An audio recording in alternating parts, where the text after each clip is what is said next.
고령자 복지주택에 들어가면 정말 노후 걱정을 내려놔도 되는 걸까요? 최점순 씨는 월세 5만 원에서 12만 원이라는 말을 처음 들었을 때 솔직히 마음이 많이 놓였다고 했습니다. 집 걱정만큼은 이제 끝났구나. 그렇게 생각하며 이곳에 들어왔습니다. 하지만 생활이 시작되고 나서야 월세 말고 미처 계산하지 못했던 현실들이 조금씩 모습을 드러내기 시작합니다. 오늘은 고령자 복지주택에서 실제로 생활하고 있는 한 분의 이야기를 들려드립니다. 최점순 씨는 올해 72살입니다. 3년 전까지만 해도 서울 외곽의 작은 빌라에서 전세로 살고 있었어요. 보증금 5천만 원. 그게 그가 가진 전부였습니다. 남편이 먼저 세상을 떠난 뒤 혼자 살기 시작한 지 벌써 8년. 국민연금과 기초연금 합쳐서 70만 원 남짓이 한 달 생활비였어요. 그런데 문제가 생겼습니다.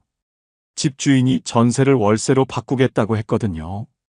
보증금 2천만 원에 월세 35만 원. 계산을 해봤어요. 전세금 차액 3천만 원이 손에 들어와도 매달 35만 원씩 나가면 7년이면 바닥이 납니다. 그때 나이가 79, 80 되기 전에 또 집을 구해야 하는 거예요. 그는 밤잠을 설쳤습니다. 이 나이에 또 이사를 해야 하나. 그것도 돈이 다 떨어진 다음에. 그러다 주민센터에서 처음 들었어요. 고령자 복지주택이라는 게 있다고. 보증금 300만 원, 월세 5만 원. 거기다 한번 들어가면 평생 살 수 있다고요. 처음엔 믿기지 않았어요. 그런 집이 진짜 있어? 신청하고 몇 달을 기다렸습니다. 그리고 당첨 연락을 받았어요. 5천만 원 전세금 중 300만 원만 보증금으로 내고 나머지는 고스란히 손에 남았습니다. 매달 70만 원 중 5만 원만 월세로 나가니까 65만 원이 생활비로 남았어요. 입주 전에 현장을 보러 갔습니다. 건물 안에 경로당도 있고 건강관리실, 식당까지 갖춰져 있었어요. 문턱 없는 구조에 화장실엔 안전 손잡이까지. 혼자 살아도 안심이 되겠구나. 복지관이 바로 붙어 있으니 외롭지도 않겠구나. 이사 날짜를 잡으면서 오랜만에 마음이 가벼웠습니다. 드디어 걱정 없이 살 수 있는 집이 생겼구나. 이제 노후 걱정은 끝이구나. 그때까지만 해도 그는 진심으로 그렇게 믿고 있었습니다. 입주 첫날, 최점순 씨는 빈 방에 서서 한참을 둘러봤습니다. 넓지는 않았어요. 하지만 혼자 살기엔 충분했습니다. 창문으로 햇살이 들어왔고 바닥은 깨끗했어요. 화장실 손잡이를 잡아보니 튼튼하게 고정돼 있었습니다. 여기서 살면 되겠구나. 이제 진짜 내 집이구나. 짐을 풀면서 계속 그 생각만 했어요. 월세 5만 원. 이 돈이면 한 달에 65만 원이 남는다. 밥 해먹고 병원 다니고 가끔 손주한테 용돈도 줄 수 있겠다. 그는 그렇게 계산하고 있었습니다. 그런데요. 첫 달이 지나고 나서야 그가 빠뜨린 게 있다는 걸 알게 됐어요. 월세는 5만 원이 맞았습니다. 하지만 그게 전부가 아니었어요. 전기세 고지서가 왔습니다. 혼자 사는데 뭘 얼마나 썼다고. 그렇게 생각하며 열어봤어요. 1만 8천 원. 의료급여 수급자라 할인이 적용됐는데도 그 정도가 나왔습니다. 며칠 뒤 수도세 고지서가 왔어요. 8천 원. 가스비도 왔습니다. 난방은 거의 안 틀었는데 밥 해먹고 물 때운 것만으로 1만 원이 나왔어요. 그는 고지서들을 나란히 놓고 계산기를 두드렸습니다. 전기, 수도, 가스 합치니까 3만 6천 원이었어요. 월세보다는 적었지만 어쨌든 매달 나가는 돈이었습니다. 그때 처음 생각했어요. 아, 이건 내가 몰랐던 부분이구나. 하지만 끝이 아니었어요. TV 수신료 청구서가 또 왔습니다. 휴대폰 요금도 있었어요. 원래 쓰던 거니까 당연히 내 돈이었고요. 그리고 가장 큰 게 남아 있었습니다. 밥. 고령자 복지주택이라고 해서 식사가 나오는 줄 알았냐고요? 그건 아니었어요. 건물 안에 식당이 있긴 했습니다. 하지만 공짜가 아니었어요. 한 끼에 3,000원에서 4,000원. 저렴한 편이긴 하지만 매일 세 끼를 다 사 먹으면 한 달에 27만 원이 넘어갑니다. 그래서 그는 직접 해먹기로 했어요. 근처 마트에서 장을 봤습니다. 쌀, 계란, 두부, 채소. 아끼고 아껴서 샀는데도 일주일치에 3만 원이 들었어요. 한 달이면 12만 원. 반찬 사고 가끔 외식하면 15만 원은 금방 넘었습니다. 그는 다시 계산기를 꺼냈어요. 월세 5만 원. 공과금 3만 6천 원. 식비 15만 원. 통신비까지 합치면 한 달에 25만 원 정도가 나갔습니다. 70만 원 중 25만 원. 남는 건 45만 원이었어요. 물론 전세 살 때보다는 나았습니다. 월세 35만 원 내면서 생활비까지 쓰던 때보다는 훨씬 숨통이 트인 건 맞았어요. 그런데 마음 한쪽이 허전했습니다. 월세 5만 원이라는 말만 듣고 한 달에 5만 원만 나가는 줄 알았거든요. 생활비가 따로라는 건 당연한 건데 왜 그걸 생각 못했을까? 그는 스스로에게 물었습니다. 사실 이건 이 집만의 문제는 아니에요. 어디서 살든 밥은 먹어야 하고 전기는 써야 하잖아요. 다만 그가 기대했던 건 이 집에 들어오면 다 해결된다는 거였어요. 현실은 달랐습니다. 집값은 해결됐지만 생활은 여전히 스스로 꾸려가야 했어요. 그는 그때부터 가계부를 쓰기 시작했습니다. 어디서 얼마가 나가는지 눈으로 직접 확인하고 싶었거든요. 한 달, 두 달이 지나면서 그는 서서히 이 집의 구조를 이해하게 됩니다. 월세가 싼 건 맞다. 하지만 그게 생활 전체가 싸다는 뜻은 아니다. 이 집은 주거비만 낮춰주는 곳이지 생활비까지 책임져주는 곳은 아니었어요. 그걸 받아들이는데 시간이 조금 필요했습니다. 입주한 지 석 달쯤 됐을 때였습니다. 그날따라 몸이 좀 이상했어요. 아침부터 머리가 무겁고 온몸이 으슬으슬했거든요. 감기인가 싶어서 약을 먹고 누웠습니다. 저녁이 되니까 열이 올랐어요. 이마를 짚어보니 뜨거웠습니다. 혼자 사는 집에서 열이 나면 참 막막하거든요. 누가 물 한 잔 떠다 주는 것도 아니고 이마에 수건 올려주는 사람도 없어요.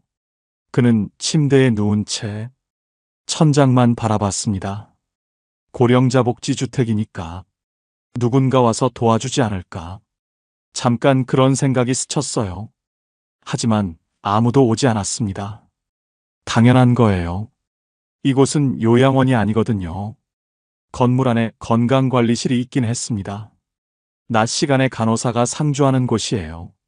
혈압도 재주고 간단한 건강 상담도 해줘요.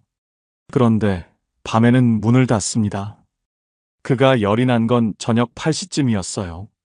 건강관리실은 이미 닫혀 있었고 복지관도 운영 시간이 끝난 뒤였습니다. 비상벨이 있긴 했어요. 화장실과 침실에 설치된 빨간 버튼. 위급할 때 누르면 관리실로 연결된다고 했어요. 그런데 열이 난다고 비상벨을 누를 수는 없잖아요. 119를 부를 정도는 아니었고 그냥 누워서 버텨야 하는 상황이었습니다. 그는 물을 마시려고 일어났어요. 어지러웠습니다. 부엌까지 걸어가는 게 힘들었어요. 겨우 물을 떠서 돌아와 다시 누웠습니다. 그때 생각했어요. 만약 지금 쓰러지면 어떻게 되지? 아무도 모르겠구나. 아들한테 전화할까 싶었지만 밤늦은 시간에 걱정만 끼칠 것 같았어요. 그래서 참았습니다. 다음 날 아침 열은 조금 내렸지만 몸은 여전히 무거웠어요. 그는 건강관리실로 내려갔습니다. 간호사가 체온을 재주고 약국에서 약을 사오라고 했어요. 병원 가셔야 할 것 같아요. 혼자 가실 수 있으세요? 간호사가 물었습니다. 그는 고개를 끄덕였어요. 혼자 갈 수 있다고 했습니다. 사실은 자신이 없었어요. 버스 타고 병원까지 가는 게 쉽지 않을 것 같았거든요. 그런데 다른 방법이 없었습니다. 이곳에서는 아파도 병원은 스스로 가야 했어요. 누가 데려다주는 시스템이 아니었습니다. 그는 천천히 옷을 입고 버스 정류장까지 걸어갔어요. 10몇 분 정도 거리였는데 그날은 30분처럼 느껴졌습니다. 병원에서 진료받고 약 타서 돌아오니까 오후가 다 됐어요. 집에 들어와서 다시 누웠습니다. 그리고 생각했어요. 이 집은 건강한 사람을 위한 집이구나. 복지시설이 있다고 해서 누군가 돌봐주는 게 아니었어요. 건강관리실은 상담을 해주는 곳이지 간병을 해주는 곳이 아니었습니다. 아프면 스스로 병원에 가야 하고 약도 스스로 챙겨 먹어야 했어요. 만약 거동이 어려워지면 이 집에서 계속 살 수 있을까? 그는 처음으로 그런 생각을 했습니다. 입주할 때는 몰랐어요. 건강하니까요. 혼자서 다 할 수 있으니까요. 그런데 하룻밤 아프고 나니까 보이는 게 달라졌습니다. 이 집은 혼자 생활할 수 있는 사람을 위한 곳이에요. 스스로 밥 해 먹고, 스스로 병원 다니고, 스스로 일상을 꾸려갈 수 있는 사람. 그게 이 집의 전제였습니다. 도움이 필요한 순간이 오면 이 집은 더 이상 선택지가 아닐 수도 있어요. 그는 며칠 뒤 완전히 나았습니다. 다시 평소처럼 생활하게 됐어요. 하지만 그날 밤의 기억은 남았습니다. 혼자 열이 나서 누워있던 밤, 천장만 바라보며 버텼던 시간, 그때 느꼈던 막막함은 쉽게 잊히지 않았어요. 어느 주말이었어요. 아들이 오랜만에 찾아온다고 했습니다. 손주도 데리고 온다고요. 최점순 씨는 아침부터 분주했어요. 방을 치우고, 과일을 깎아놓고, 손주가 좋아하는 과자도 사뒀습니다. 오후 2시쯤 아들이 도착했어요. 손주가 뛰어들어오면서 안겼습니다. 할머니! 그 한마디에 마음이 풀어졌어요. 아들은 집안을 둘러봤습니다. 깔끔하고 안전하게 돼 있다며 안심이 된다고 했어요. 거실에 앉아서 이야기를 나눴습니다. 손주는 과자를 먹으며 돌아다녔고요. 시간이 금방 갔어요. 어느새 저녁이 됐습니다. 아들이 말했어요. 엄마, 오늘 여기서 자고 갈까? 내일 아침에 같이 밥 먹고 가면 안 돼? 최점순 씨는 잠깐 말이 없었습니다. 사실 그러고 싶었어요. 손주랑 아침까지 같이 있고 싶었거든요. 그런데 이 집에서는 그게 어려웠습니다. 입주할 때 안내를 받았어요. 가족이나 지인이 방문하는 건 자유롭지만 숙박은 원칙적으로 제한된다고요. 공동주택이라서 그렇다고 했어요. 한 사람이 계약한 집에 다른 사람이 계속 머무르면 관리가 어려워진다고요. 규정이 그렇다는 건 알았어요. 이해도 됐습니다. 그런데 막상 아들이 자고 갈까 하고 물었을 때 그 말을 꺼내기가 쉽지 않았어요. 그냥 오늘은 돌아가. 다음에 낮에 또 와. 아들은 고개를 갸우뚱했어요. 왜? 좁아서 그래? 우리 거실에서 자도 되는데. 최점순 씨는 웃으면서 말했습니다. 아니야. 그냥 그렇게 하자. 엄마도 피곤하고.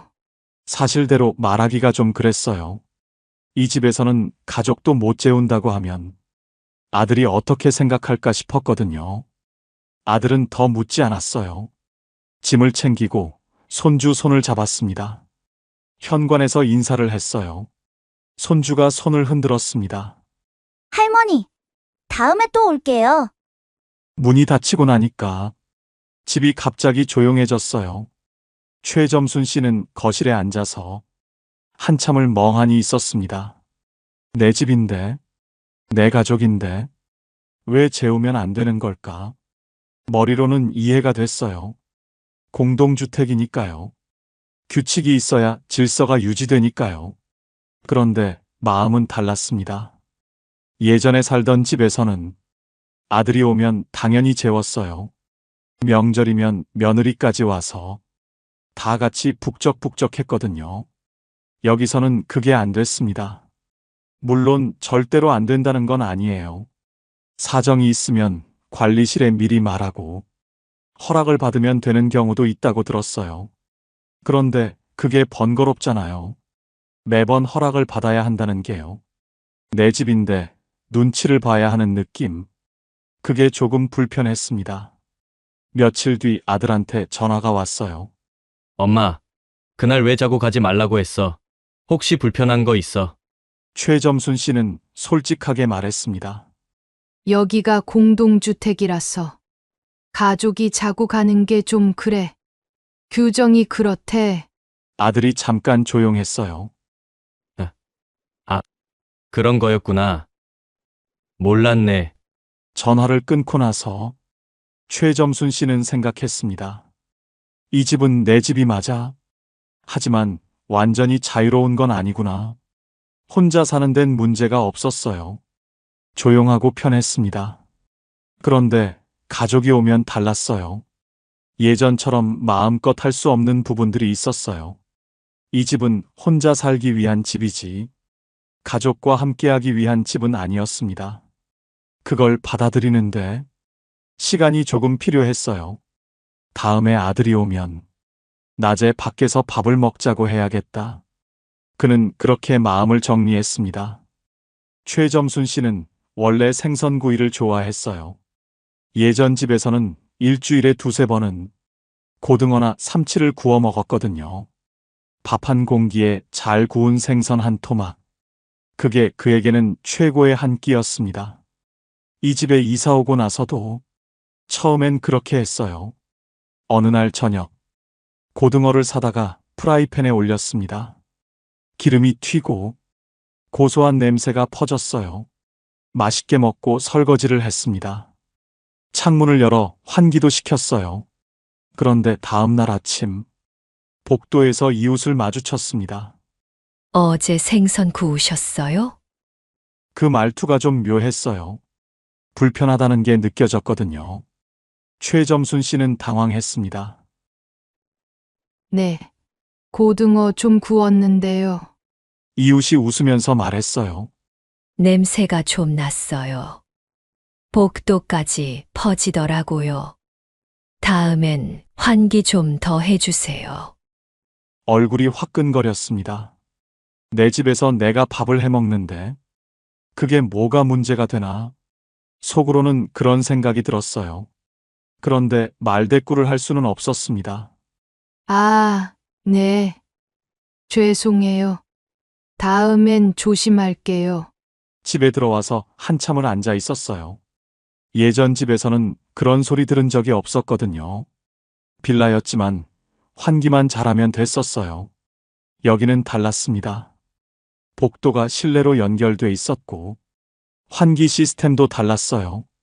냄새가 쉽게 퍼지는 구조였습니다. 그 뒤로 생선을 안 굽게 됐어요. 먹고 싶을 때는 마트에서 구운 걸 사다 먹었습니다. 집에서 직접 굽는 건 포기했어요. 김치찌개도 조심하게 됐습니다. 고춧가루 많이 넣고 끓이면 냄새가 강하거든요. 된장찌개도 마찬가지였어요. 언제부턴가 요리할 때 냄새부터 생각하게 됐습니다. 이건 냄새 안 나나? 이웃한테 피해 안 주나? 밥 한 끼 해먹는 게 이렇게 신경 쓰이는 일이 될 줄은 몰랐어요. 냄새만 그런 게 아니었습니다. 어느 날 저녁, TV를 보다가 깜빡 잠이 들었어요. 자정쯤 눈을 떴는데 TV가 그대로 켜져 있었습니다. 소리가 꽤 컸어요. 부랴부랴 리모컨을 찾아서 껐습니다. 다음 날 또 이웃을 마주쳤어요. 어젯밤에 TV 소리 좀 났어요. 밤에는 조금만 줄여주시면 안 될까요? 또 그 말이었습니다. 최점순 씨는 사과했어요. 깜빡 잠이 들었다고요. 그 뒤로는 저녁 9시만 넘으면 TV 소리를 확 줄였습니다. 가끔은 귀가 어두워서 소리를 키우고 싶을 때도 있었어요. 그런데 그러면 또 민폐가 될 것 같았어요. 이어폰을 사야 하나. 그런 생각까지 했습니다. 엘리베이터에서도 마찬가지였어요. 혼자 탈 때는 괜찮았는데 다른 입주자와 함께 타면 괜히 눈치가 보였습니다. 인사를 해야 하나, 말을 걸어야 하나, 가만히 있으면 무뚝뚝해 보이나, 별것 아닌 것 같지만 매일 반복되니까 은근히 신경이 쓰였어요. 복도에서 통화할 때도 조심했습니다. 목소리가 울리거든요. 아들한테 전화가 오면 얼른 집 안으로 들어가서 받았어요. 예전에는 안 그랬거든요. 어디서든 편하게 받았는데 여기서는 그게 잘 안 됐습니다. 불편하다고 해야 할까요? 그건 좀 다른 것 같아요. 불편하다기보다는 신경 쓸 일이 많아졌다는 거예요. 혼자 사는 집인데 혼자만의 생활은 아닌 느낌. 내 행동 하나하나가 누군가에게 영향을 줄 수 있다는 걸 늘 의식하면서 사는 거예요. 최점순 씨는 원래 조용한 편이었어요. 남한테 피해주는 걸 싫어했고요. 그래서 적응은 어렵지 않았습니다. 다만 가끔 생각했어요. 예전처럼 마음 편하게 생선 굽고 TV 크게 틀고 아무 눈치 안 보고 살던 때가 문득 그리울 때가 있었어요. 이 집에서의 생활은 배려가 기본이었습니다. 나만 편하면 되는 게 아니라 옆집도 윗집도 아랫집도 다 같이 신경 써야 했어요. 그게 공동주택이라는 거였습니다. 익숙해지는데 시간이 좀 걸렸어요. 지금은 많이 적응했습니다. 그래도 가끔은 생각해요. 고등어 한 마리 마음껏 굽고 싶다. 최점순 씨가 이 집을 처음 봤을 때 위치는 크게 신경 쓰지 않았어요. 버스 정류장까지 걸어서 15분, 병원까지는 버스로 20분, 마트는 걸어서 10분 거리. 나쁘지 않다고 생각했습니다. 예전에 살던 동네보다 조금 외진 건 맞았어요. 하지만 감당할 수 있는 정도였거든요. 입주 초반에는 괜찮았습니다. 날씨 좋은 날 마트까지 걸어가는 게 산책처럼 느껴지기도 했어요. 버스 타고 병원 다녀오는 것도 별로 힘들지 않았고요. 그런데 시간이 지나면서 조금씩 달라지기 시작했습니다. 그해 겨울이 유난히 추웠어요. 병원 가는 날이었습니다. 두꺼운 외투를 입고 집을 나섰어요. 버스 정류장까지 15분. 예전엔 그냥 걸었던 거리였는데 그날은 유독 멀게 느껴졌습니다. 바람이 세게 불었거든요. 목도리를 둘러도 얼굴이 시렸어요. 중간에 한 번 쉬었습니다.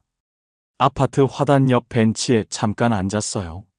숨을 고르고 다시 걸었습니다. 정류장에 도착하니까 버스가 막 떠난 뒤였어요. 다음 버스는 20분 뒤. 바람 부는 정류장에서 20분을 기다렸습니다. 병원에 도착했을 때는 이미 지쳐 있었어요. 진료받고 약 타고 다시 버스를 기다렸습니다. 집에 돌아오니까 오후 4시였어요. 아침 10시에 나갔는데 6시간이 걸린 거예요. 그날 저녁밥도 제대로 못 먹고 바로 누웠습니다. 너무 피곤했거든요. 그때 처음 생각했어요. 이 거리가 앞으로도 괜찮을까? 지금은 걸을 수 있으니까 괜찮아요. 버스도 탈 수 있고요.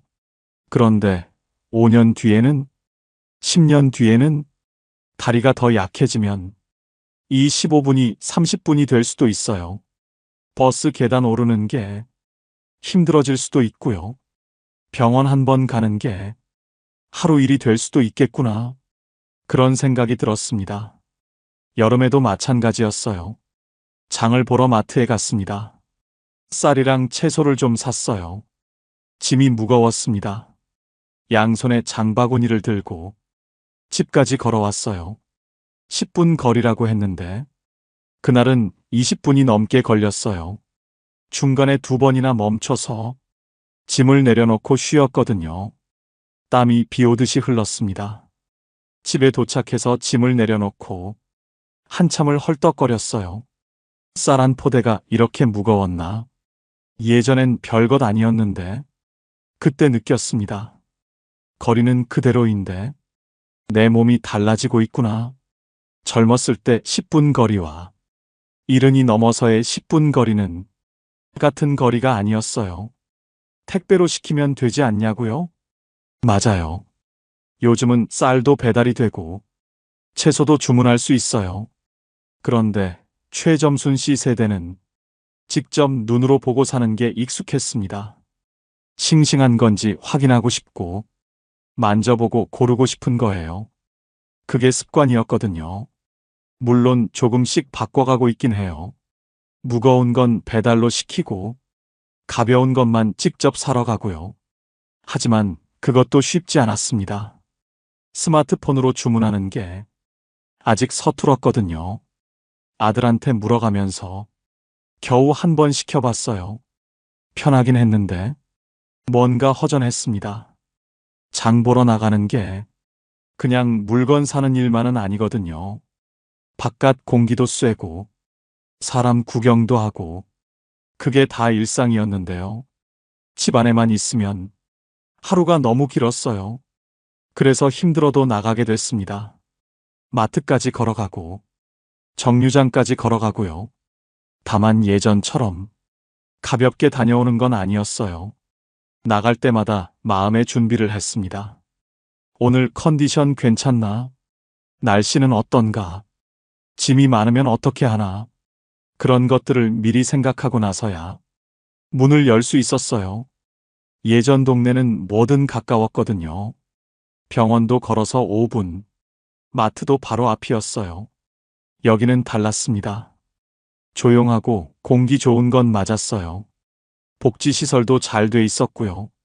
그런데 생활권이 좁았습니다. 가까운 곳에 뭐가 있는지보다 내가 얼마나 움직일 수 있는지가 더 중요해졌어요. 최점순 씨는 요즘 생각합니다. 지금은 괜찮아. 아직은 걸을 수 있으니까. 그런데 언제까지 이렇게 할 수 있을까? 그 질문에 대한 답은 아직 찾지 못했습니다. 최점순 씨가 이 집에 산 지 어느새 3년이 됐습니다. 처음엔 몰랐던 것들이 많았어요. 생활비가 따로라는 것도, 아프면 혼자 버텨야 한다는 것도, 가족이 자고 가기 어렵다는 것도 하나씩 부딪히면서 알게 됐습니다. 그렇다고 이 집이 나쁘다는 건 아니에요. 오히려 지금은 이 집이 자기한테 맞는다고 생각해요. 다만 모든 사람한테 맞는 집은 아니라는 걸 이제는 알게 됐습니다. 가끔 지인들한테 연락이 와요. 나도 고령자 복지주택 들어가고 싶은데, 어때? 살만해? 그러면 최점순 씨는 먼저 이렇게 물어봐요. 혼자서 밥 해 먹을 수 있어? 혼자서 병원 다닐 수 있어? 그게 제일 중요하거든요. 이 집은 누군가 돌봐주는 집이 아니에요. 요양시설도 아니고 실버타운도 아니에요. 복지시설이 있긴 하지만 그건 부가적인 거예요. 기본은 혼자 사는 거예요. 스스로 일상을 꾸려가는 거예요. 밥도 직접 해야 하고 청소도 직접 해야 하고 아프면 직접 병원에 가야 해요. 그게 가능한 사람한테는 정말 좋은 선택지가 될 수 있어요.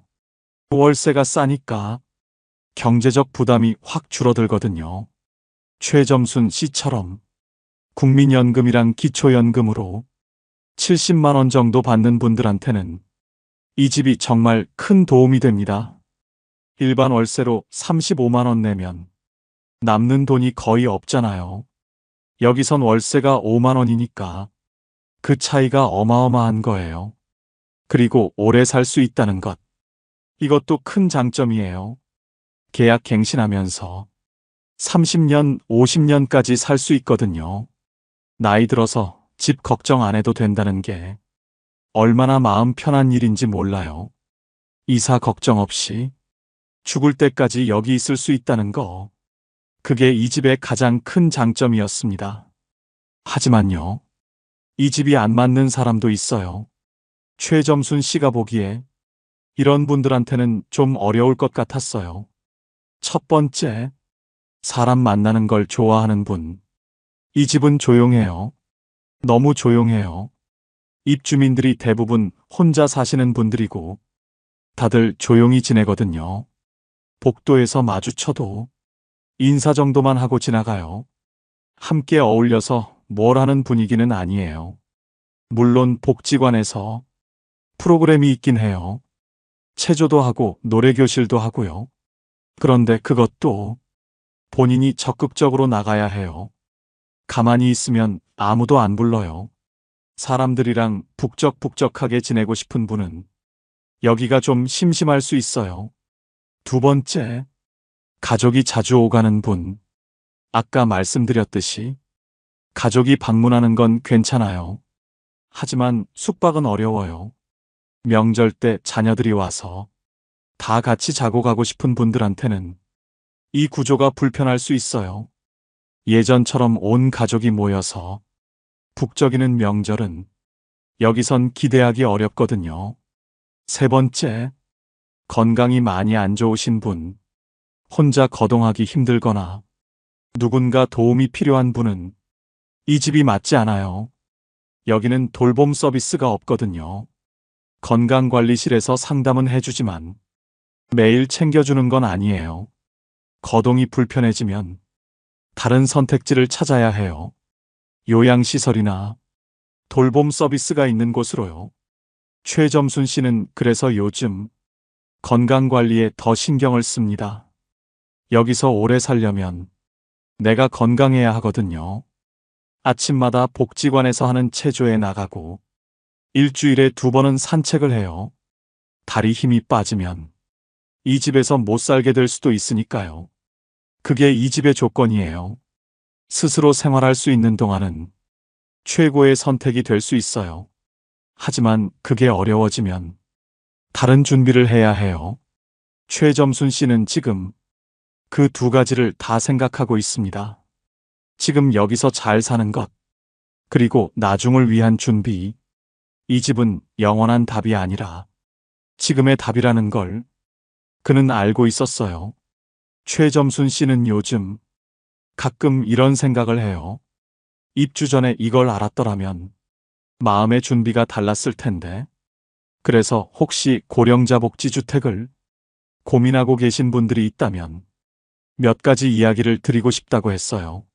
첫 번째, 월세만 보지 말고 생활비를 계산해 보세요. 월세 5만 원. 이 숫자만 보면 정말 싸 보여요. 하지만 실제로 한 달에 나가는 돈은 그보다 훨씬 많아요. 전기세, 수도세, 가스비, 거기다 식비, 통신비까지 최점순 씨 기준으로 한 달에 25만 원 정도가 나갔어요. 물론 일반 월세보다는 훨씬 적어요. 하지만 5만 원만 나가는 건 아니에요. 입주 전에 내 수입이 얼마인지, 거기서 25만 원 정도 빼면 얼마가 남는지, 그걸 먼저 계산해 보시는 게 좋아요. 두 번째, 내 건강 상태를 솔직하게 봐야 해요. 이 집은 혼자 생활할 수 있는 사람을 위한 집이에요.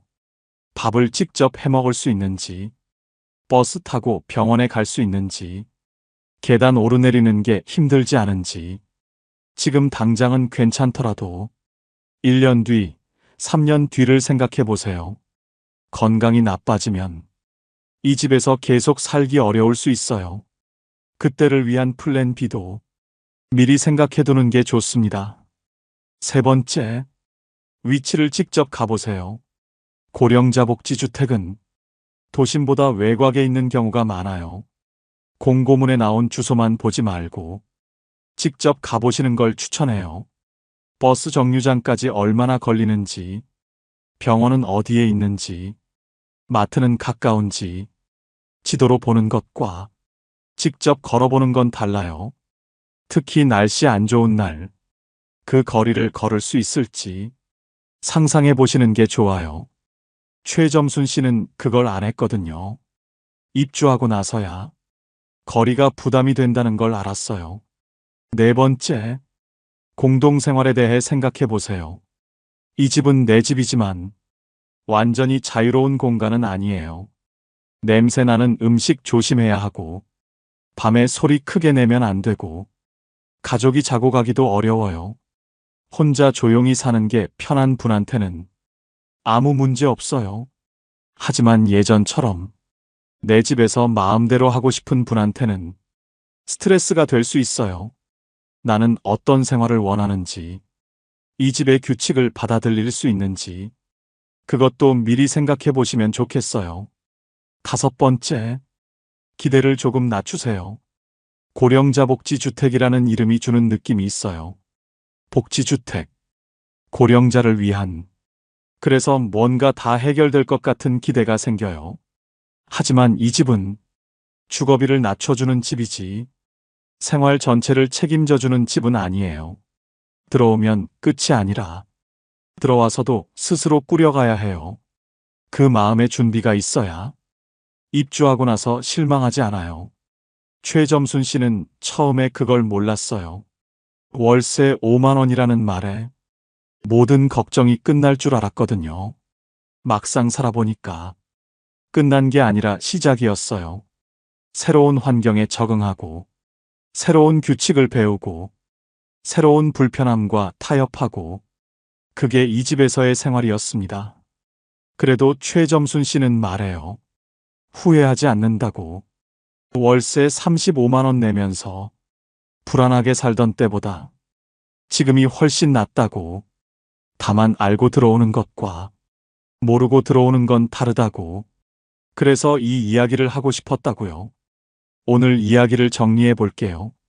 고령자 복지주택, 월세 5만 원, 보증금 300만 원, 평생 살 수 있는 집. 숫자만 보면 정말 좋아 보여요. 실제로 좋은 점도 많고요. 하지만 그 안에는 숫자로 보이지 않는 것들이 있었어요. 생활비는 따로였고, 아프면 혼자 버텨야 했고, 가족이 자고 가기 어려웠고, 냄새나는 음식도 조심해야 했고, 거리도 시간이 지나면서 부담이 됐어요. 이 집은 좋다 나쁘다로 단정할 수 있는 곳이 아니었습니다. 나한테 맞는지 안 맞는지 그걸 따져봐야 하는 곳이었어요. 혼자서 생활할 수 있고, 조용한 일상이 편하고, 경제적 부담을 줄이고 싶은 분한테는 정말 좋은 선택이 될 수 있어요. 하지만 가족과 자주 함께하고 싶고 누군가 도움이 필요한 상황이라면 다른 선택지를 먼저 알아보시는 게 좋겠어요. 오늘 이야기가 고령자 복지주택을 고민하시는 분들께 조금이나마 도움이 됐으면 좋겠습니다. 궁금한 점이 있으시면 댓글로 남겨주세요. 영상이 도움이 되셨다면 좋아요와 구독 부탁드려요. 주변에 이런 정보가 필요한 분이 계시다면 공유해 주시면 감사하겠습니다. 다음에 또 현실적인 이야기로 찾아올게요. 봄날 이야기였습니다. 감사합니다. 국민연금 80만 원, 기초연금 40만 원, 소소한 수입 30만 원, 합치면 150만 원. 70대 부부가 한 달을 삽니다. 적다고요? 그런데 이게 대한민국 평균에 가깝습니다. 많은 분들이 묻습니다. 이 돈으로 정말 살 수 있습니까? 오늘은 감정 빼고 숫자로만 이야기합니다. 희망을 팔지도 겁을 주지도 않겠습니다. 그냥 현실입니다. 150만 원. 이 숫자가 어디서 오는지부터 볼게요. 서울 외곽에 사시는 박준호 씨, 72세. 아내 김영숙 씨, 70세. 남편분은 젊었을 때 작은 공장에서 일하셨어요. 가입 기간이 길지 않아서 국민연금이 많지 않아요. 아내분은 중간중간 식당 일하시면서 조금 넣으셨어요. 그래서 금액이 더 적어요. 여기에 기초연금이 붙고요. 남편분이 아파트 경비 일을 조금 하세요. 다 합치면요. 딱 150만 원이에요. 이게 이 부부의 한 달 수입 전부예요. 그런데요. 여기서 중요한 게 있어요. 150만 원이라는 숫자만 보면 안 돼요. 이 돈이 어떻게 구성돼 있는지를 봐야 해요. 박준호 씨 부부는 그나마 나은 편이에요. 국민연금이 두 분 다 나오거든요. 근데 어떤 부부는요. 국민연금 받는 사람이 한 명뿐이에요. 한쪽은 평생 가정주부였거든요. 그러면 구조가 달라져요. 국민연금 하나에 기초연금 붙고 나머지는 어디선가 만들어야 해요. 일을 해서 벌든지 자녀한테 받든지 저축을 깨든지 같은 150만 원인데 안정감이 완전히 다른 거예요. 또 다른 분 얘기도 해볼게요. 경기도에 사시는 이정수 씨 부부. 남편 74세, 아내 71세. 이분들도 한 달 수입이 비슷해요. 근데 구성이 달라요. 남편분이 직장 생활을 꽤 오래 하셨어요. 그래서 국민연금이 좀 넉넉한 편이에요. 대신 소득이 있다 보니까 기초연금은 감액이 됐어요. 나머지는 적금 이자로 채우세요. 이분들은 좀 안정적이에요. 왜냐면 일 안 해도 들어오는 돈이 많거든요. 그런데 문제는요. 어디서 오느냐만 중요한 게 아니에요. 어디로 나가느냐도 봐야 해요. 박준호 씨 부부는 자가예요. 월세가 없어요. 이정수 씨 부부도 자가예요. 역시 월세 없어요. 그래서 버틸 수 있는 거예요. 근데요. 월세 사는 부부는 얘기가 달라져요. 매달 월세가 빠지면요. 150만 원이 110만 원이 돼요. 같은 숫자가 아닌 거예요. 정리하면요. 150만 원이라는 숫자. 이건 그냥 겉으로 보이는 금액이에요. 진짜 중요한 건요. 그 안에 뭐가 들어있느냐, 그리고 뭐가 빠져나가느냐. 이 구조를 알아야 살 수 있다, 없다를 판단할 수 있어요. 박준호 씨 부부는 아직까지는 괜찮다고 하세요. 이정수 씨 부부도 큰 문제 없이 지내고 계세요. 근데 두 분 다 이렇게 말씀하시더라고요. 지금은 괜찮은데 갑자기 무슨 일 생기면 어쩌나 싶어요. 그 무슨 일이 뭔지 다음 이야기에서 본격적으로 들어가 볼게요. 이번에는 좀 다른 분 얘기를 해볼게요. 인천에 사시는 최영호 씨, 73세. 아내분이랑 둘이 사세요. 이분도 한 달 수입이 150만 원쯤 돼요. 앞에서 말씀드린 박준호 씨 부부랑 비슷해요. 근데요. 이분은 상황이 완전히 달라요. 월세를 내거든요. 작은 빌라에 사시는데 한 달에 35만 원이 나가요. 그러면 어떻게 되냐면요. 150만 원에서 35만 원이 빠지잖아요. 실제로 쓸 수 있는 돈은 115만 원인 거예요. 두 사람이 한 달을 살아야 해요. 최영호 씨가 이런 말씀을 하시더라고요. 월세 내고 나면 진짜 빠듯해요. 그래도 어떡해요?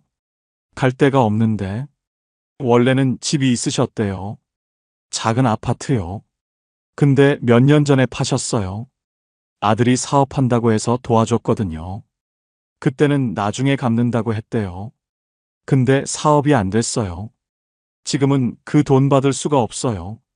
아들도 형편이 어려우니까요. 그래서 지금 월세로 사시는 거예요. 최영호 씨 부부는요. 매달 이렇게 사세요. 월세 내고, 관리비 내고, 공과금 내고, 그러고 나면 진짜 얼마 안 남아요. 식비를 아끼세요. 반찬 가짓수를 줄이셨대요. 병원도 잘 안 가세요. 참을 만하면 참는다고 하시더라고요. 경조사도 거의 안 가세요. 부조 낼 여유가 없으니까요. 친구들 모임도 안 나가시게 됐대요. 나가면 돈이 드니까요. 그렇게 사시는 거예요. 근데요. 비교가 되는 분이 있어요. 앞에서 말씀드린 박준호 씨. 이분도 150만 원이잖아요. 근데 이분은 자가예요. 아파트가 본인 거예요. 월세가 없어요. 그러니까 150만 원이 진짜 150만 원인 거예요. 고스란히 생활비로 쓸 수 있어요. 관리비, 공과금 내고 나면 그래도 130만 원 넘게 남아요. 두 분이서 한 달 먹고 살기에 빠듯하긴 해도 버틸만 하대요. 가끔 외식도 하시고요. 동네 경로당에도 가시고요. 소소하게 사람들 만나세요. 같은 150만 원인데 삶의 모양이 완전히 다른 거예요. 여기서 중요한 게 있어요. 최영호 씨가 잘못한 걸까요? 아들 도와준 게 잘못이었을까요? 그건 아무도 모르는 거예요. 그때는 그게 맞는 선택 같았을 수도 있어요. 근데 결과적으로요. 집이 없어지니까 모든 게 달라진 거예요. 집이라는 게요. 노후에는 그냥 재산이 아니에요. 월세를 안 내도 되는 권리예요. 매달 고정으로 빠지는 돈을 막아주는 거예요. 그게 있고 없고의 차이가 생각보다 훨씬 커요. 최영호 씨가 요즘 가장 걱정하시는 게 뭔지 아세요? 지금은 그래도 버텨요. 근데 월세가 오르면 어떡하지? 건강이 더 나빠지면 어떡하지? 이 생각을 매일 하신대요. 자가가 있는 분들은요. 이 걱정이 없어요. 적어도 잘 때는 있다는 생각이 있거든요. 근데 월세 사는 분들은요. 여기서 밀려나면 어디로 가지? 이 불안이 항상 있어요. 같은 150만 원인데 마음의 여유가 완전히 다른 거예요. 그래서요. 노후에 얼마 있으면 되냐는 질문. 사실 이거 반만 맞는 질문이에요.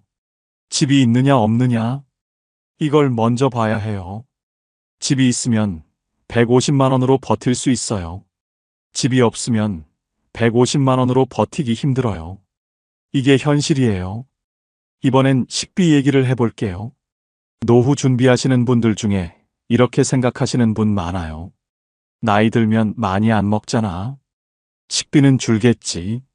근데요. 현실은 좀 달라요. 경기도에 사시는 정말순 씨, 71세. 남편분이랑 둘이 사세요.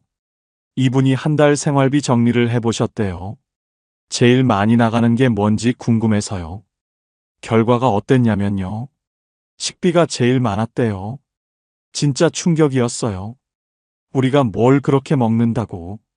밖에서 사 먹지도 않는데. 그러시더라고요. 정말순 씨 부부는요. 거의 다 집에서 해 드세요. 아침에 밥 차리고, 점심도 집에서 간단히 먹고, 저녁도 직접 하세요. 외식은 한 달에 한두 번. 그것도 동네 분식집 가는 정도예요. 근데도 식비가 만만치 않대요. 왜 그런지 하나씩 보셨대요. 쌀 사야죠. 반찬거리 사야죠. 간장, 된장, 기름 같은 것도 사야죠. 과일도 드셔야죠. 나이 드니까 과일이 더 중요하대요. 우유도 드시고, 영양제도 사시고, 하나하나는 작아 보여요. 근데 다 합치면 꽤 돼요.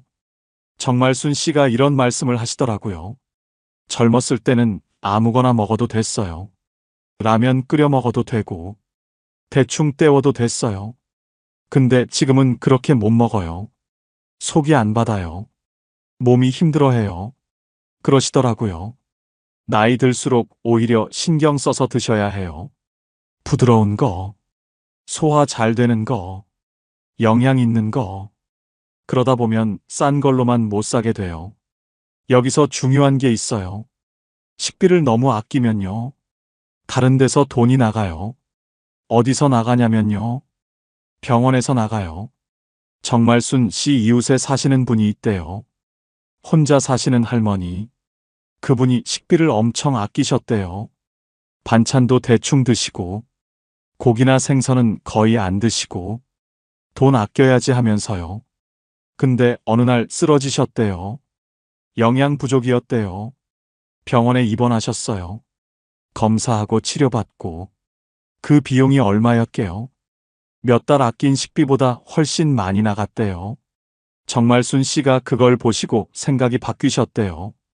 식비는 아끼는 게 아니구나. 이건 건강비구나. 그러시더라고요. 그렇다고 마음대로 쓸 수도 없어요. 한정된 돈이니까요. 정말순 씨 부부는 나름대로 방법을 찾으셨대요. 마트 할인 시간에 가세요. 저녁 7시 넘으면 반찬이나 고기가 할인하거든요. 제철 과일 위주로 사세요. 제철 아닌 건 비싸니까요. 많이 사서 나눠 얼리세요. 고기 같은 거 세일할 때 사서 소분해 놓으신대요. 동네장도 이용하세요. 마트보다 쌀 때가 있대요. 그렇게 해서 조금이라도 줄이시는 거예요. 근데요. 그래도 한계가 있어요. 두 사람이 한 달 먹는데 아무리 아껴도 40만 원 밑으로는 힘들대요. 조금 여유 있게 드시려면 50만 원은 필요하대요. 150만 원에서 50만 원이 식비로 나가면요. 100만 원 남는 거예요. 여기서 다른 것들 다 해결해야 해요. 정말순 씨가 마지막에 이런 말씀을 하셨어요. 식비 줄여야지 맨날 생각해요. 근데 막상 줄이면 몸이 힘들어요. 그래서 요즘은 생각을 바꿨어요. 식비는 그냥 고정이다. 이건 안 건드린다. 다른 데서 아껴야지. 여기서 아끼면 안 되겠더라고요. 이게 정말순 씨가 몇 년 살면서 얻은 결론이래요. 노후의 식비. 생각보다 안 줄어요. 오히려 더 신경 써야 해요. 이것도 현실이에요. 앞에서 식비 얘기했잖아요. 매달 나가는 돈이요. 근데요. 진짜 무서운 건 따로 있어요. 병원비예요. 이건 매달 나가는 게 아니에요. 어느 날 갑자기 터져요. 부산에 사시는 김순자 씨, 74세. 남편분이랑 둘이 사세요. 이분 부부도 한 달에 150만 원 정도로 사셨어요. 빠듯하긴 했지만 그럭저럭 버텼대요.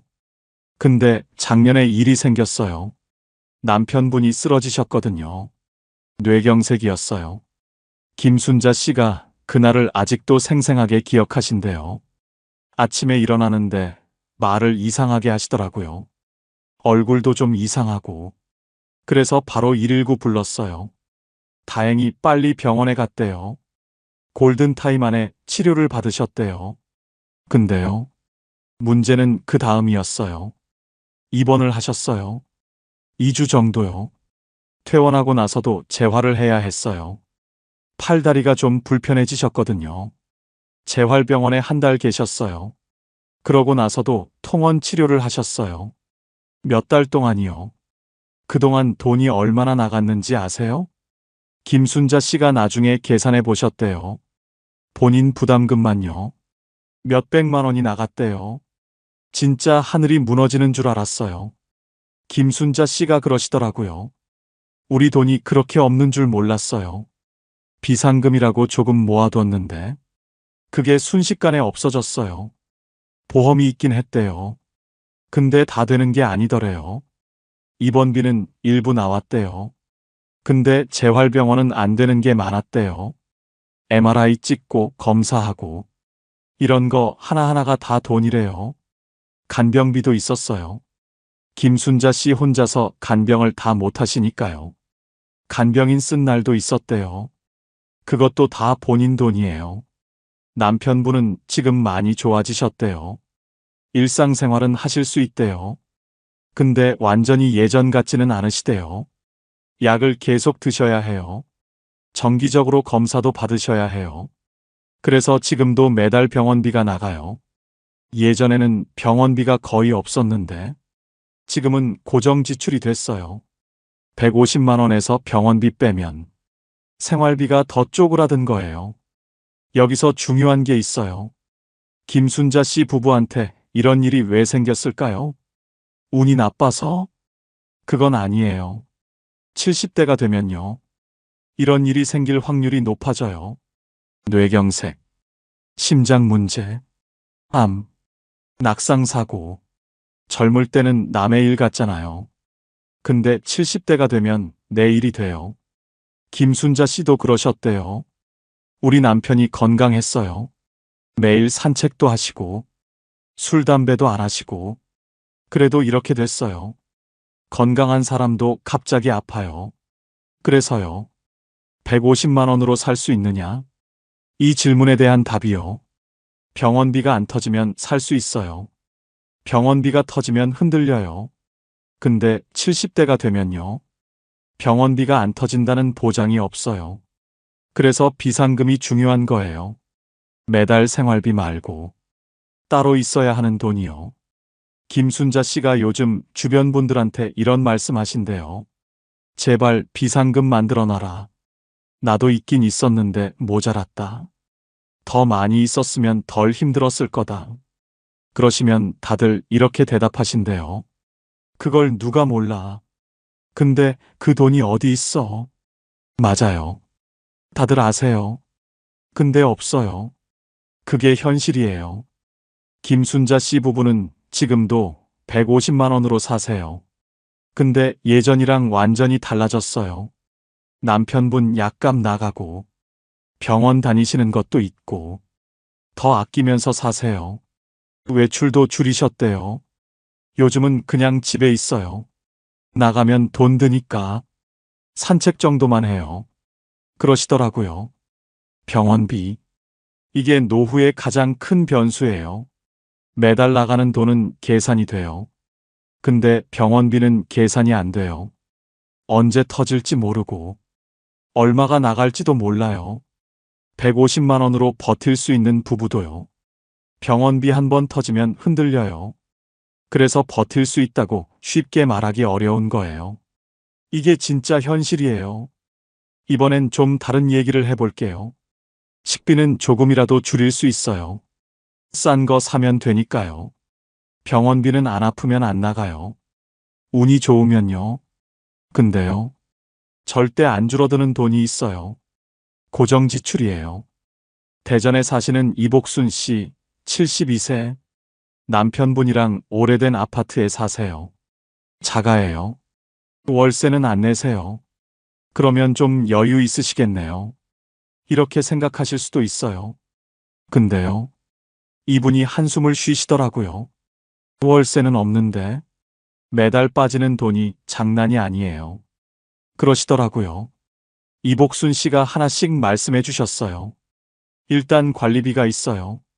오래된 아파트라 싸긴 한데 그래도 매달 나가요.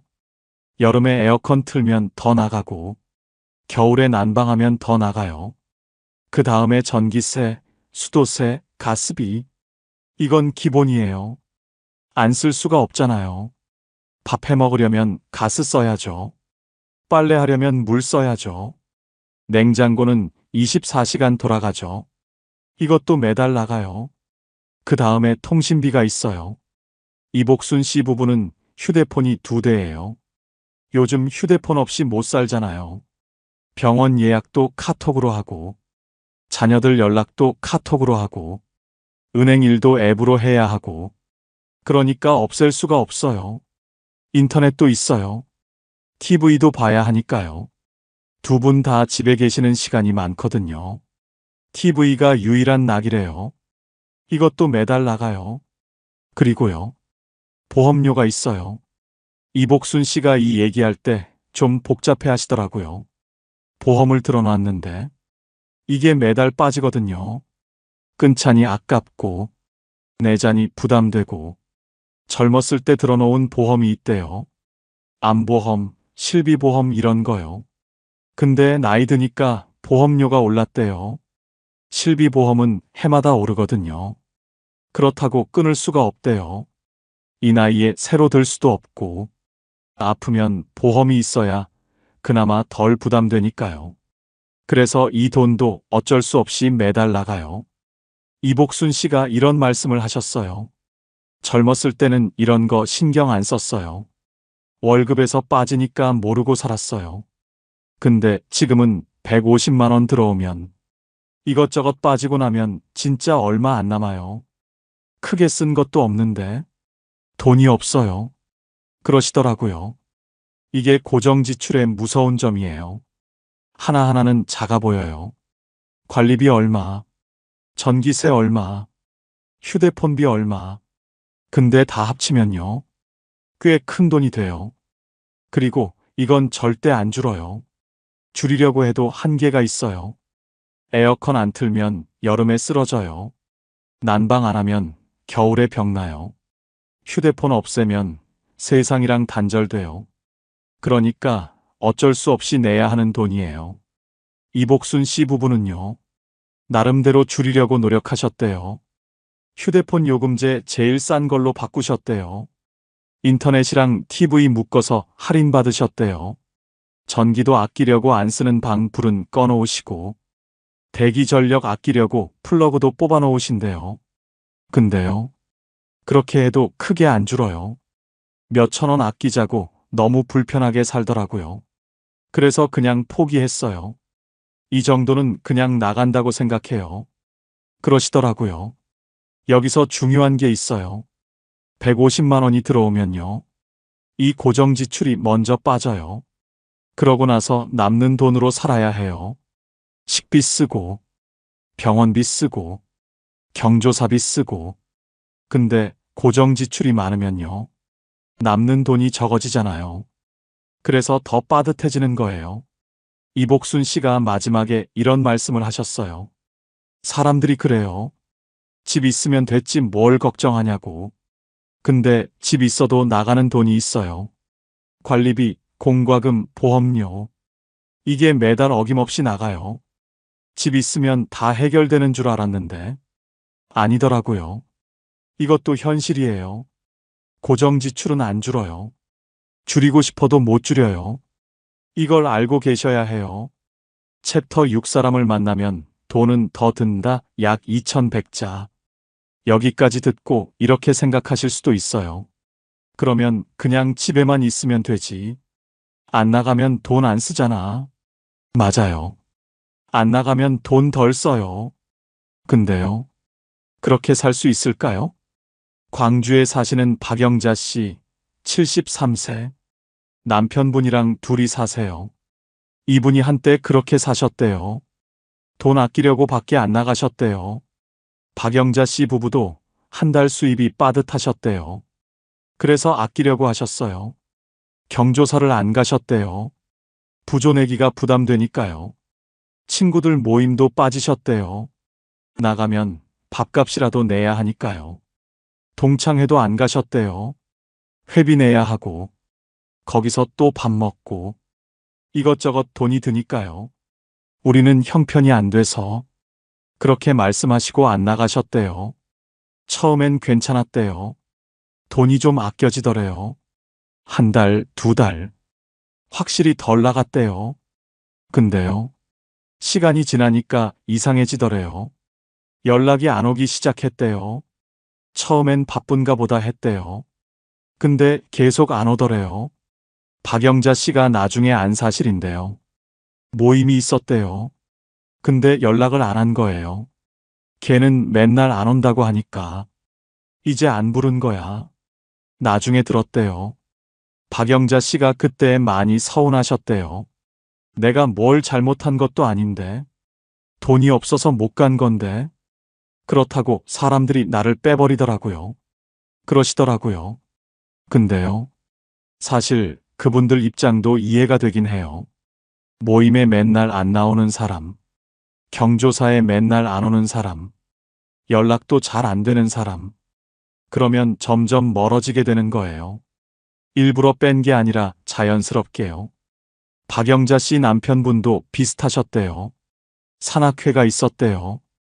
일주일에 한 번 산가는 모임이요. 근데 회비도 내야 하고, 끝나고 막걸리도 한 잔씩 하고, 그게 부담돼서 안 나가셨대요. 처음엔 다리가 아파서라고 하셨대요. 그 다음엔 바빠서라고 하셨대요. 그러다 보니까 연락이 끊겼대요. 요즘 어떻게 지내? 이런 연락도 안 오게 됐대요.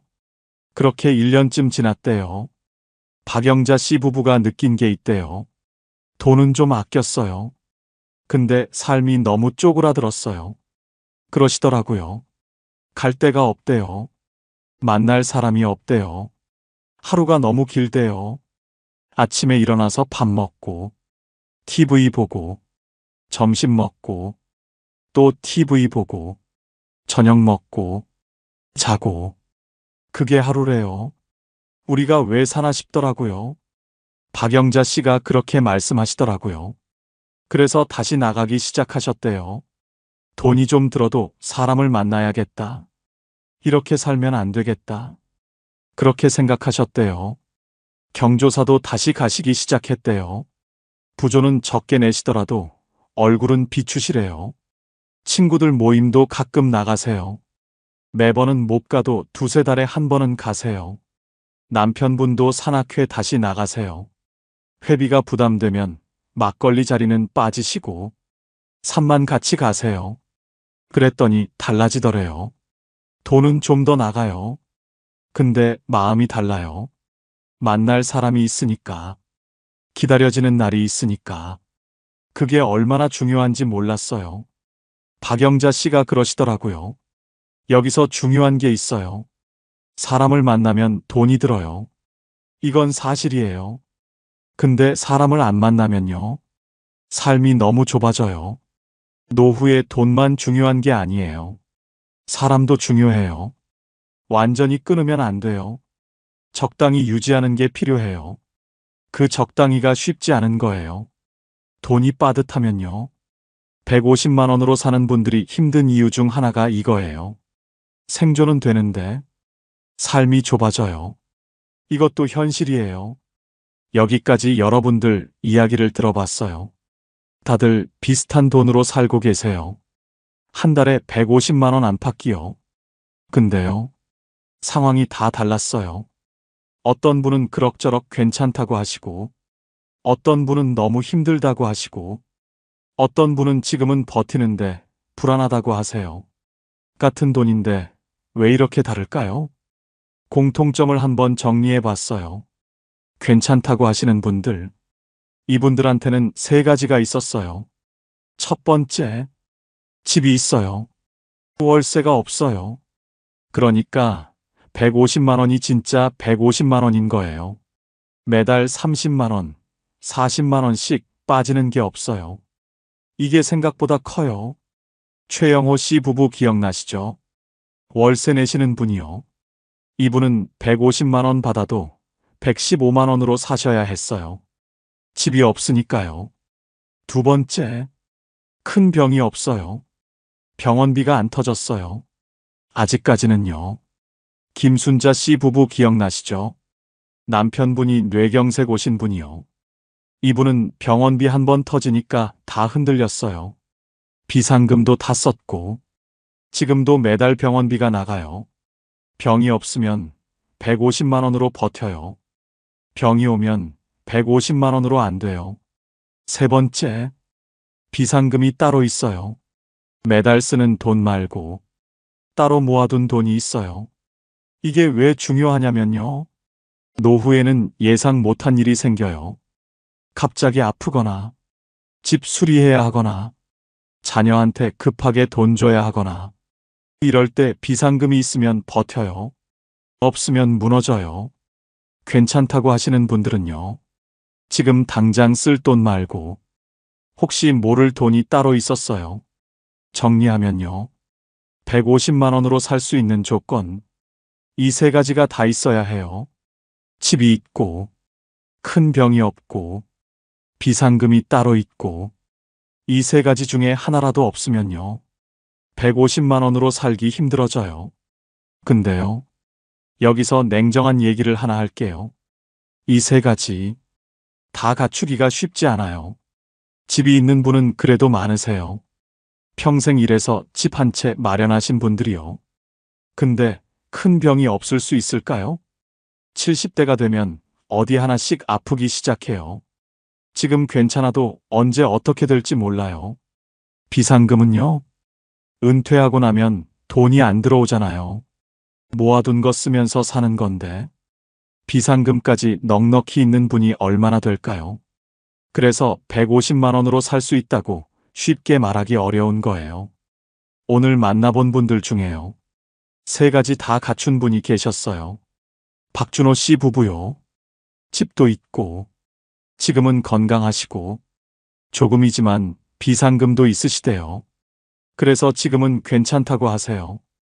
근데 이분도 불안하시대요. 지금은 괜찮아요.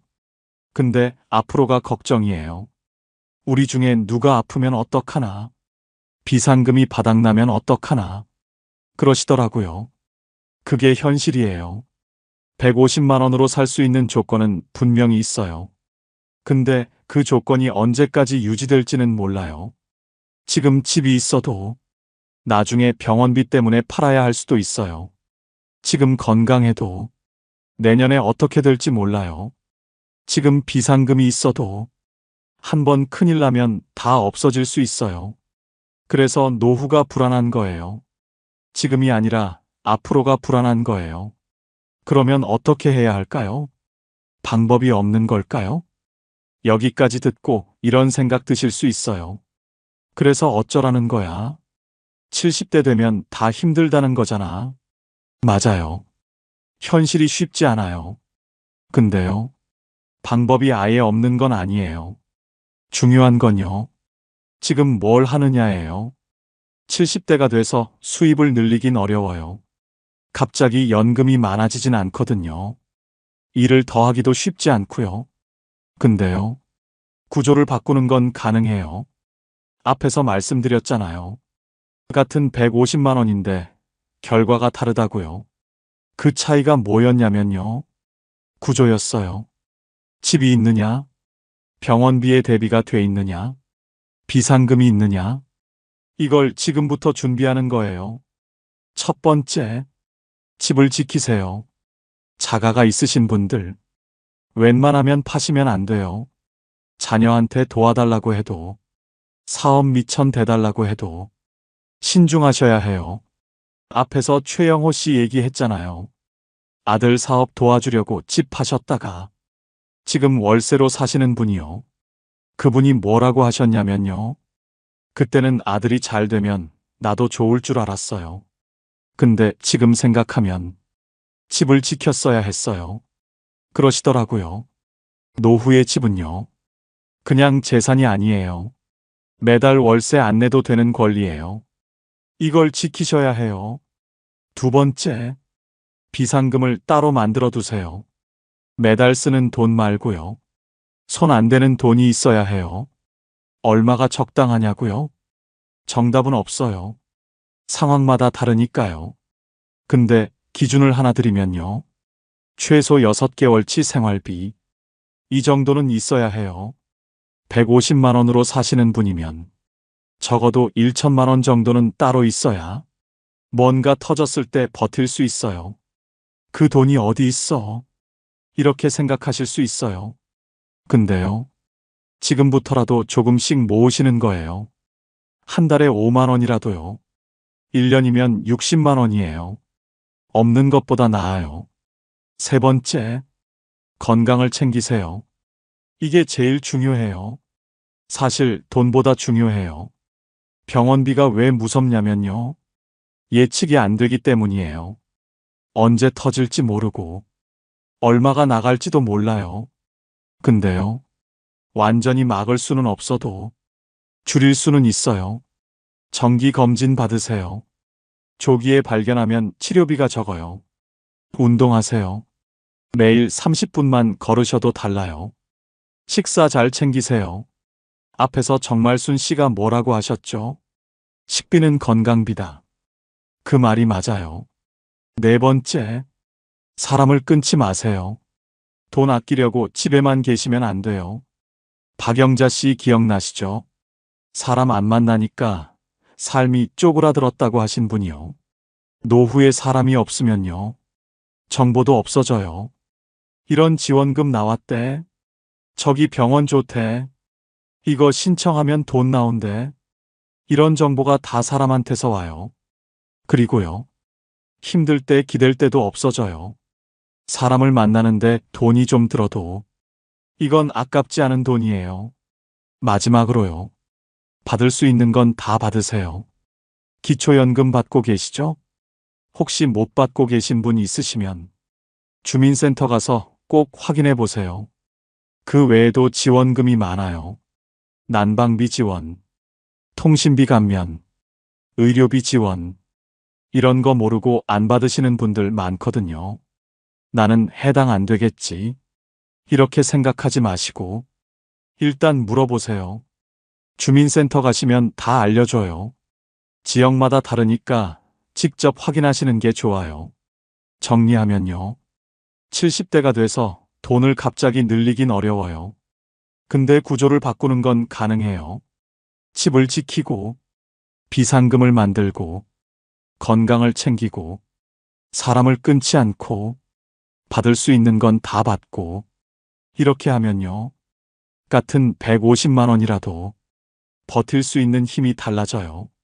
지금 준비하는 사람과 안 하는 사람, 5년 뒤, 10년 뒤가 완전히 달라요. 그게 현실이에요. 오늘 이야기를 정리해 볼게요. 70대 부부, 월 150만 원. 살 수 있느냐, 없느냐?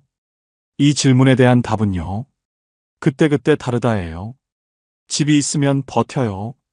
없으면 힘들어요. 건강하면 버텨요. 아프면 흔들려요.